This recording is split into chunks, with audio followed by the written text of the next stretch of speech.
Mega ফাইনালেও বৃষ্টির ভ্রুকুটি। Match ভেস্তে গেলে কার হাতেই বা উঠবে বিশ্বজয়ের শিরোপা। শনিবার বার্বাডোজে অনুষ্ঠিত হতে চলা টি-20 বিশ্বকাপের ফাইনালে দক্ষিণ আফ্রিকার মুখোমুখি হতে চলেছে টিম ইন্ডিয়া। গোটা প্রতিযোগিতা জুড়ে চোখ রাঙিয়েছে বৃষ্টি। এমনকি বৃহস্পতিবার গয়ানাতে আয়োজিত ভারত ইংল্যান্ডের দ্বিতীয় সেমিফাইনাল ম্যাচে আবহাওয়ার কারণে 2 ঘন্টারও বেশি সময় নষ্ট হয়েছে। এমন পরিস্থিতিতে প্রশ্ন উঠছে, যদি বৃষ্টিতে ফাইনাল ম্যাচটা আয়োজন না করা যায় তাহলে কি হবে? কাদের হাতে উঠবে ট্রফি? যদি ম্যাচটা টাই হয় তাহলে কিভাবেই বা বিশ্ববিজেতা নির্ধারণ করবে আইসিসি? শনিবার বার্বাডোজে বৃষ্টি হওয়ার সম্ভাবনা থাকলেও তা নিয়ে দুশ্চিন্তার কিছু নেই। ফাইনালের জন্য পুরো একটা দিনকে রিজার্ভ ডে হিসেবে রেখেছে আইসিসি। শনিবার ম্যাচটি আয়োজন না করা গেলে তা রবিবার আয়োজিত হবে।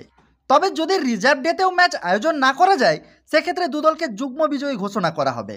তবে ম্যাচটা টাই হলে সেক্ষেত্রে আইসিসির সুনির্দিষ্ট নিয়ম রয়েছে।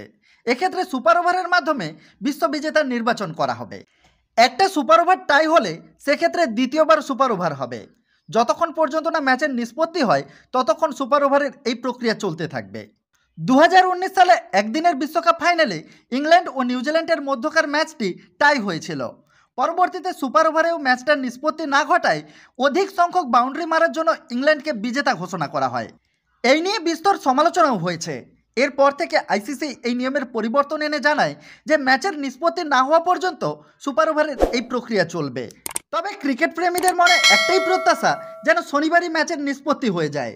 বরুণ দেব যেন ভারতের বিশ্ববিজয়ে বাদ না সাধেন।